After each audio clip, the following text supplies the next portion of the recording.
So now I would like to invite our esteemed leader, our MP, Mr. Itala Rajendra Garu. Please join us on stage, sir. Put your hands together to welcome him, please.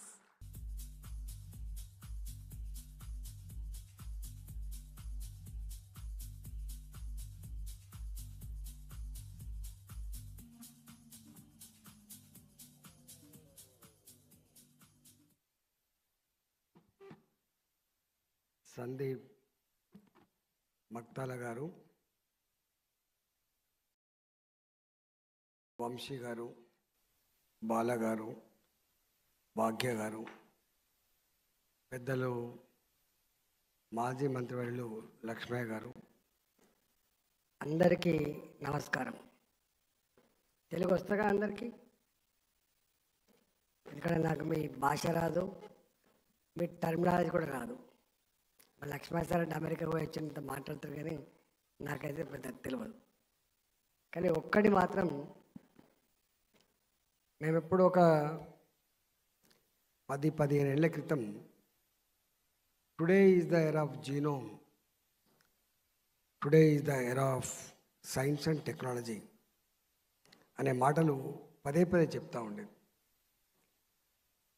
Lakshmaiah గారేమో ఇంకా మాకంటే ఒక 15 ఏళ్ళు పెద్ద కావచ్చు.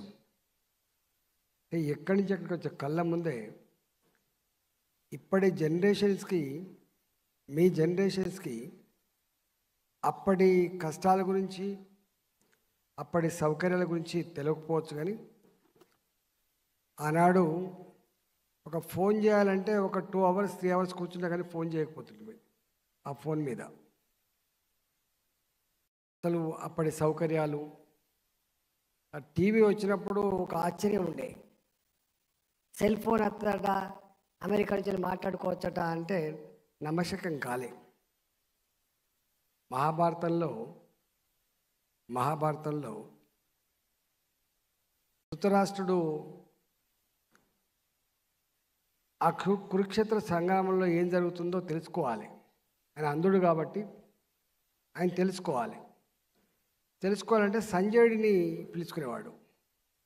సంజయుడు మాత్రమే ప్రపంచాన్ని చూడగలిగే, వీక్షించగలిగేటువంటి శక్తి సామర్థ్యం ఉన్నవాడు కాబట్టి సంజయుడు ధృతరాష్ట్రునికి వివరించి చెప్పేవాడు రాజుగారికి. అంటే మహాభారత యుద్ధంలోనే ప్రపంచాన్ని వీక్షించగలిగేటువంటి శక్తి సంజయుడికి ఉన్నట్టుగా మనం పురాణాలు చెప్తా ఉన్నాయి. ఎన్ని సంవత్సరాల క్రితం నేను దాని గురించి లోతుకు పోను. The second most important thing, మనం అప్పుడు యుద్ధాలు జరుగుతున్నప్పుడు ఇగో ఈ బాణానికి ఈ బాణం వేయాలి, ఇది పశుపదాస్త్రం అని చెప్పి ఆ యుద్ధాలలో ఆ 2 ఢీకొనేటువంటి సిస్టమ్ చూసినాం. ఇప్పుడు Ronald Reagan, America Ronald Reagan అనుకుంటా నాకు తెలిసి, స్టార్ వార్స్ అనే ప్రోగ్రాం చేసినప్పుడు ఈజ్ ఇట్ పాసిబుల్ అని చెప్పి ఆశ్చర్యంగా ఉండేది మనం. కానీ వాళ్ళ కళ్ళ ముందే టీవీ వచ్చింది, కళ్ళ ముందే సెల్ ఫోన్ వచ్చింది, కళ్ళ ముందే మొత్తం ఎలక్ట్రానిక్ మయమైపోయింది. ఇప్పుడు ఎక్కడికి వచ్చినామంటే, ఎందుకో ఈ మధ్యకాలంలో అమెరికాను చూస్తామంటే కొంచెం బాధేస్తుంది. ఒకనాడు మన ఇండియాలో గొప్పగా చదువుకున్న వాళ్ళంతా కూడా ఇక్కడ వాళ్ళకి ఆ చదువుకు తగ్గట్టుగా ఆదరణ లేకపోతే, అవకాశాలు లేకపోతే, వాళ్ళకు అనుకున్నంత గౌరవం దొక్కకపోతే అమెరికా లాంటి దేశాలకు పోయినరు. అప్పుడు ఊరికే బాధపడేది. ఇప్పుడంటే ప్రైవేట్ కాలేజీలు ఉన్నాయి, లక్షల మంది వస్తున్నారు, కానీ అప్పుడు గవర్నమెంట్ కాలేజెస్లలో రిస్ట్రిక్టెడ్ స్టూడెంట్స్ మాత్రమే ఉండే. మెడిసిన్ చదివిన స్టూడెంట్స్ కానీ, ఇంజనీరింగ్ చదివిన స్టూడెంట్స్ కానీ రిస్ట్రిక్టెడ్ ఉండే. ఆనాడు కేవలం ఇంజనీరింగ్ కాలేజ్ గవర్నమెంట్ పరంగా, ఆర్ఈసీలు, రీజనల్ ఇంజనీరింగ్ కాలేజెస్, లేదా ఐఐటి ఖరగ్పూర్, ఐఐటి బాంబే ఇట్లా మాత్రమే ఉండేది. ఇవాళ కొన్ని వందల వేల విశ్వవిద్యాలయాలు వచ్చినాయి. అదొక ఆస్పెక్ట్.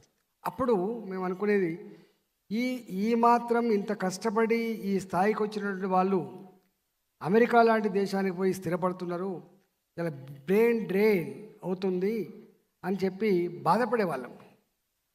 కానీ ఇవాళ today is the era of global village అని చెప్పుకున్న ఈ రోజులలో అంత పెద్ద అడ్వాన్స్ కంట్రీ అని చెప్పేటువంటి అమెరికా దాని అధ్యక్షుడు ఇవాళ మాకు బయటి వాళ్ళు అక్కర్లేదు, మాకు మా దేశంలోనే పనిచేసే వాళ్ళు కావాలన్నటువంటి స్థాయికి వచ్చిందంటే కొంత ఆలోచన చేయాల్సిన అక్కరైతే ఉన్నది తప్పకుండా. అంటే టెక్నాలజీ ఎంత అడ్వాన్స్ అవుతుందో ఆయా దేశాలలో ఉన్నటువంటి భౌతిక పరిస్థితులు, ఆయా దేశాలలో ఉత్పన్నమైనటువంటి ఆర్థిక పరిస్థితులు, ఆయా దేశాల్లో ఉన్నటువంటి డిస్పారిటీస్, అంతరాలు ఏవైతున్నాయో అక్కడ ఉద్యోగాలు లేకపోవడం, పేదరికం పెరిగిపోవడం, ఉన్న వాళ్ళకు లేని వాళ్ళకు మధ్య వ్యత్యాసం పెరిగిపోవడం, ఇలాంటి రావడం వల్ల చివరికి బయట వాళ్ళే రావద్దనేటువంటి ఆంక్షలు పెట్టగలిగే స్థాయికి వచ్చిందంటే ఇలా రెండు విషయాలు మనం బాగా గమనించాలి. శాస్త్ర విజ్ఞానం బోధపడదని చెప్పి అందరం నమ్ముతాం, దాంట్లో ఎక్కడ అనుమానం లేదు. ఇవాళ ఆర్టిఫిషియల్ ఇంటెలిజెన్స్ దాకపోయినాం. ఇప్పుడే తెచ్చి మాకు లక్ష్మయ్య గారికి ఒక చిప్ చూపిస్తున్నాడు. సార్ దీని కాస్ట్ 1 crore rupees అని చెప్పి, నిజంగా రెండు కాంట్రడిక్టరీ అంశాలు ఏంటంటే మన దేశం 140 కోట్ల జనాభా కలిగి ఆల్మోస్ట్ చైనాతో దగ్గరుండి, అన్నిటికంటే ముఖ్యంగా ఇవాళ చదువుకున్న విద్యార్థుల సంఖ్య కావచ్చు, చదువుకున్న నిరుద్యోగులు కావచ్చు, అంటే యువశక్తి కలిగిన దేశం, ప్రపంచంలో అత్యధిక యువశక్తి కలిగిన దేశం భారతదేశం. ఇవాళ మోడీ గారు పదే ఒక మాట అంటున్నాడు.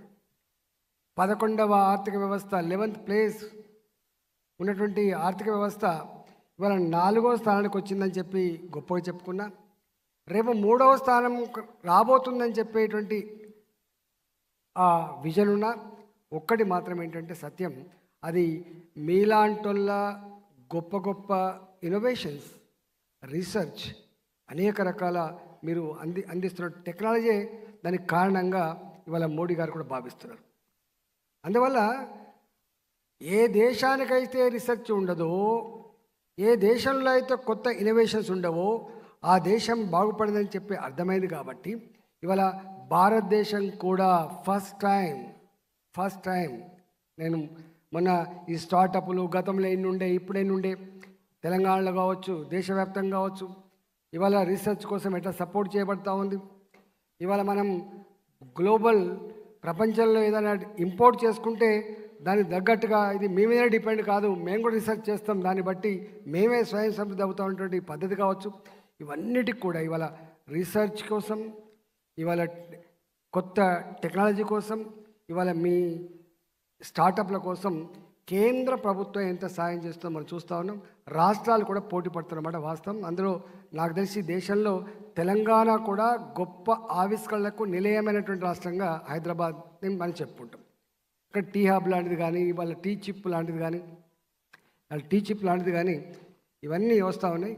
కానీ ఒక్క బాధ ఏమొస్తుందంటే మనం ఈ మధ్య చూస్తూ ఉన్నాం, అమెరికా ఎందుకు బయట వాళ్ళని బ్యాన్ చేసింది. ఇవాళ అనేక ఐటీ కంపెనీలు కొత్త ఉద్యోగాలు లేవు, పాత ఉద్యోగాలని కొంతమంది ఎందుకు తొలగించబడుతున్నది అనేటువంటిది వస్తుంది. అంటే మనం చూస్తున్నాం, మాన్యువల్గా ఉన్నప్పుడు ఎంత మ్యాన్ పవర్ అవసరం ఉండే, ఇవాళ కంప్యూటర్ వచ్చిన తర్వాత ఎంత అవసరం ఉండే. ఇవాళ మేము చిన్నప్పుడు 20 ఎక్కాల వరకు నోటీస్ చదివేటువంటి సిస్టమ్ నుంచి వెళ్ళి టక్కన కొట్టగలిగే పరిస్థితికి వచ్చినాం. ఇలా దేనైనా కూడా మీ టెక్నాలజీ వల్ల గొప్ప శాస్త్ర విజ్ఞానం అందుబాటులోకి వచ్చి ఇవాళ ఈజీ అయిన మాట వాస్తవం. కానీ ఒక్కటి, రాబోయే కాలంలో మీరు సెమీ కండక్టర్స్ గురించి, ఇవాళ ఎకో సిస్టమ్ బిల్డప్ చేయడం గురించి మీరు మాట్లాడుతున్నారు. ఈ సెమీ కండక్టర్స్ రెవల్యూషన్లో దాన్ని మొత్తం ఈకో సిస్టమ్గా డెవలప్ చేసే క్రమంలో నేను ఒకటే కోరుతున్నా, మీ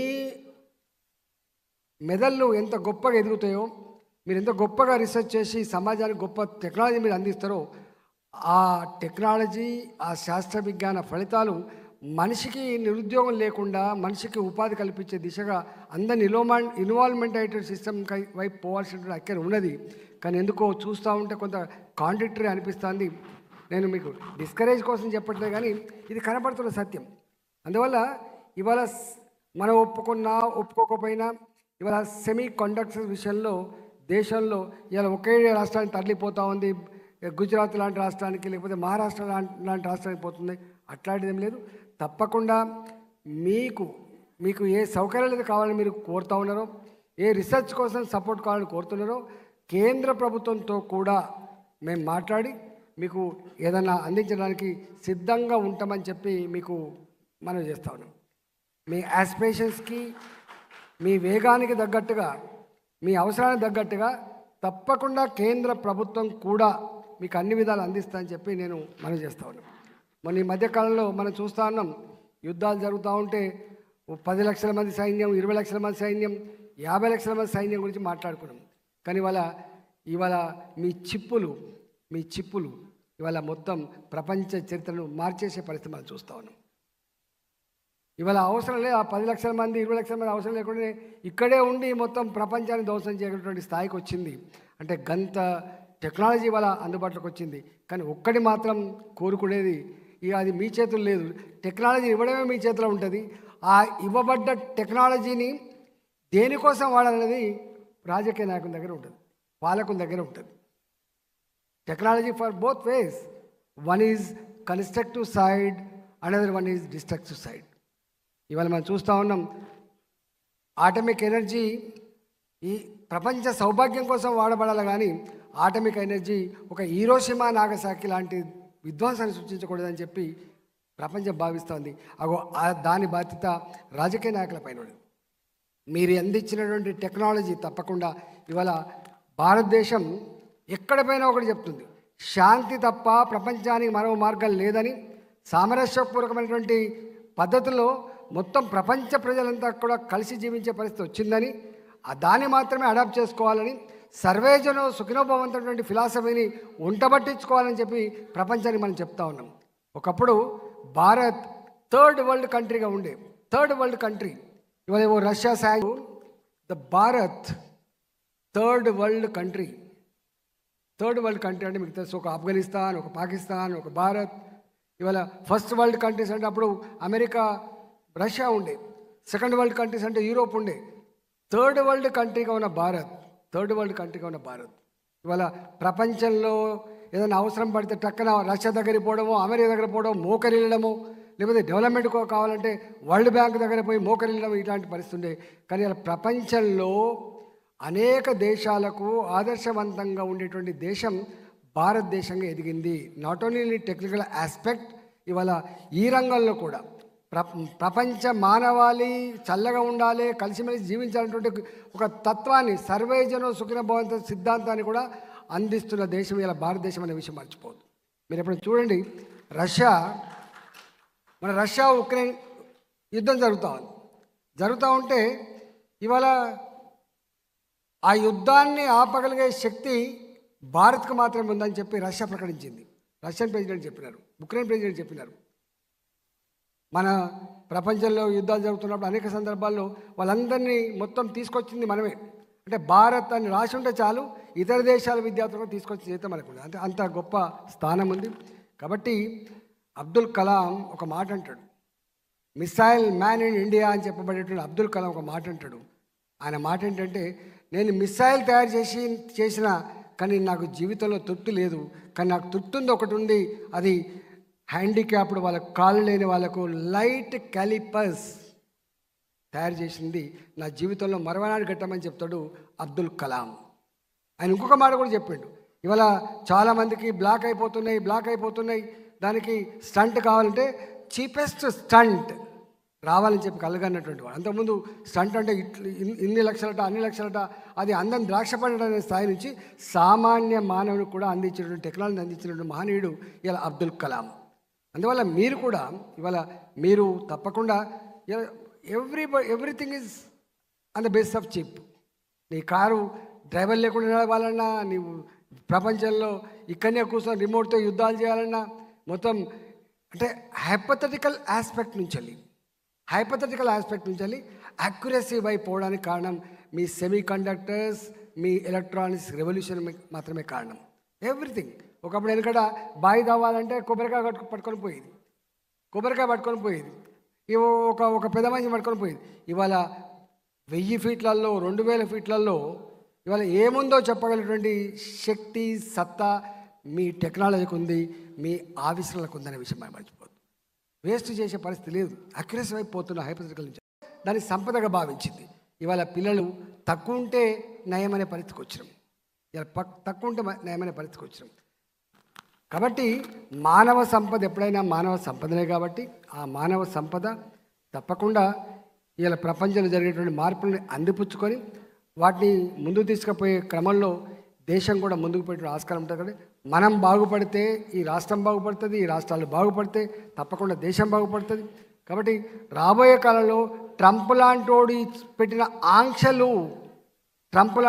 ఆంక్షల నుంచి బయటపడాలంటే తప్పకుండా మీ శాస్త్ర విజ్ఞాన ఫలాలని మరింత గొప్పగా సమాజానికి అందించి అందరికీ మంచి జరిగేటట్టుగా చేయడంలో మీరంతా తోడ్పాటు అందించాలని చెప్పి కోరుకుంటూ, ఇలా నాకు పెద్ద మిగతా ఆస్పెక్ట్స్ నాకు తెలియదు కాబట్టి ఒక్కడి మాత్రం చెప్పగలుగుతా, రాబోయే కాలంలో తప్పకుండా సమాజం ఒకటి కోరుకుంటాను, ఈ డిస్పారిటీ లేకుండా కోరుకుంటాను.